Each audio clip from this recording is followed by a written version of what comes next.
So I'm sat down in the basement of the Temperance, and it's a busy day today. You'll probably hear some crashes and bangs, but that's great because it's all part of the atmosphere.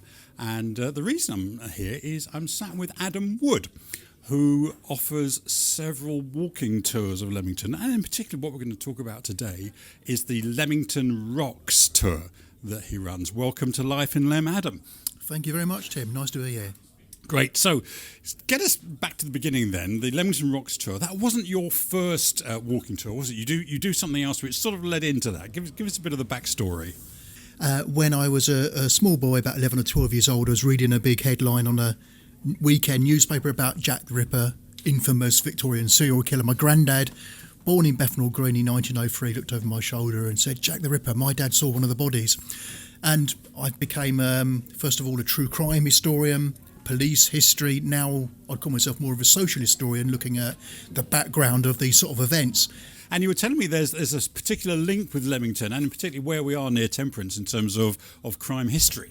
Yeah, absolutely. You'll notice, anyone walking around Leamington will notice the very large number of blue plaques. And right opposite Temperance is the chemist shop, which was where Sir Bernard Spilsbury was born in the 1800s. He ended up becoming the lead Home Office pathologist, and he was involved in what they call the golden age of crime, such as Dr. Crippen, Brides in the Bath, Acid Bath Murderer, really big cases, and he became a real big name. Born in Leamington Spa, and this is how this sort of walking tour sort of evolved, really, the Leamington Rocks, is that I approached Adrian here at Temperance, and Adrian said, "Yes, by all means, come along and do a talk." And then on the way out, Adrian turned around and said, "That was great. Have you ever thought of doing a walking tour of Leamington history?" "No," I said, "but I'll look into it." And that's how the idea sort of came around, really.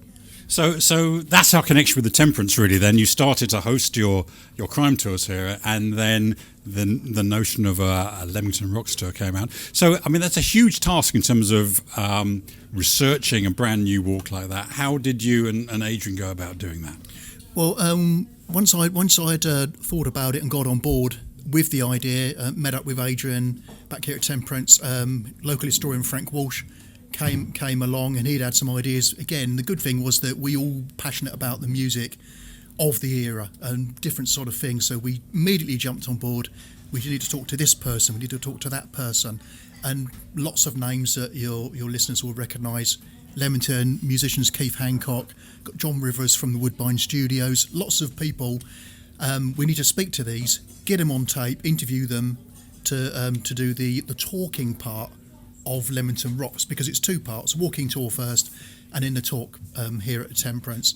And everybody immediately that we approached, "Yes, please, I want to tell my story." And we've sort of evolved this fantastic event, which is sort of 150 years of history in the town.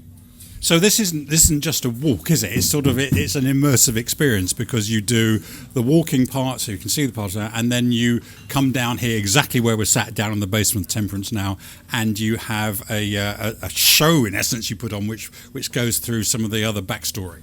Yeah, absolutely right. We visit, we've got a walking route, and obviously you can only do so much in the 2 hours that the walking tour starts. But we look at everything. It's not just the case that some international rock star came to Leamington Spa, and that certainly did happen in the case of Mick Jagger, for instance, in the 90s, and he was here 30 years early in the 60s as part of the Stones. But we also talk about how the youth of Leamington were inspired by rock and roll when Bill Haley and the Comets came here doing rock around the clock in the 50s, as much of the country did, where that happened. So it's a really sort of the walking tour is places that you can visit that are really sort of driving the music forward. And then when we come back here to Leamington and everyone's sitting down with a bit of coffee and a bit of cake, I give a talk which is illustrated, and obviously where I talk about Mick Jagger's solo video that recorded in the pump rooms, for instance, I can show that on the screen here in Temperance, and it just gives that sort of really immersive impression that, yeah, we've been to the place, now let's see it, or now let's hear it. You've dropped quite a few names in there already there, Adam. Is there a name or particular incident that you cover in the tour that will come as a particular surprise to people, do you think, in terms of a connection with the town? I think, obviously, I've already given away the Mick Jagger link, but as I said, he was here in the 60s with Brian Jones from the Stones, not playing. For some reason, they just sort of seemed to turn up. They went into the Clarendon Hotel at the top of Parade, went and had a bit of lunch, signed a few autographs, and then politely went out. I don't know why they were here. The Stones weren't playing anywhere nearby.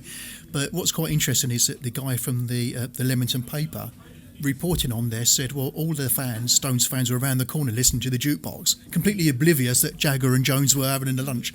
And the manager said, I didn't know who they were. I'm a bit of a square. I didn't know who they were if I hadn't been told, which is just a lovely little story.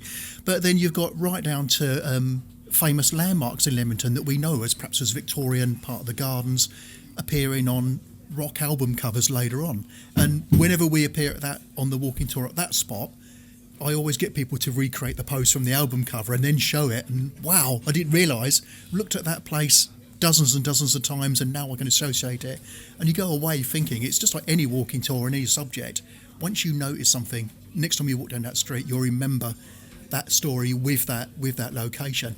And I think that's what I love about the music, because people know about John Lennon, Prince, but what's the association with Leamington? And revealing that connection is a real buzz. I think not just for me, I do the walking tour, but Adrian and Frank that are sort of pulling together the research with me.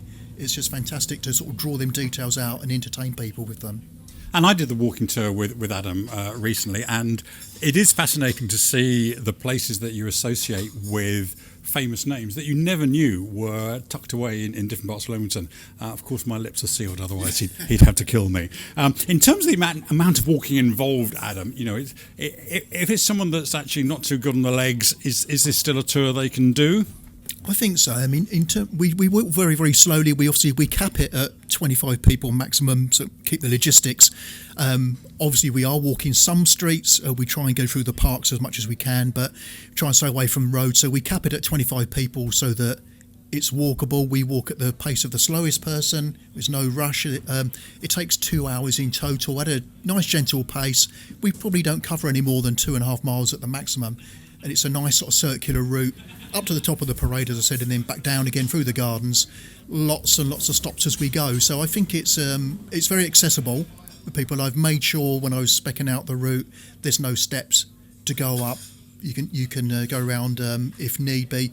And then, as I said, there's plenty of time to sit down and recover back here at Temperance and have another 45-minute talk afterwards. And that's lovely, because there's a chance also to see the Temperance facilities down here in the basement under the bar. There's, as we mentioned before on the Temperance podcast, there's an amazing little venue here that it's a treat to come and be able to sit in and enjoy. In terms of the period of music that you cover, it's called Leamington Rocks, as I guess there's a giveaway in that. For someone that's going to really find this most interesting, what sort of period of music, are they going to be enthusiastic about?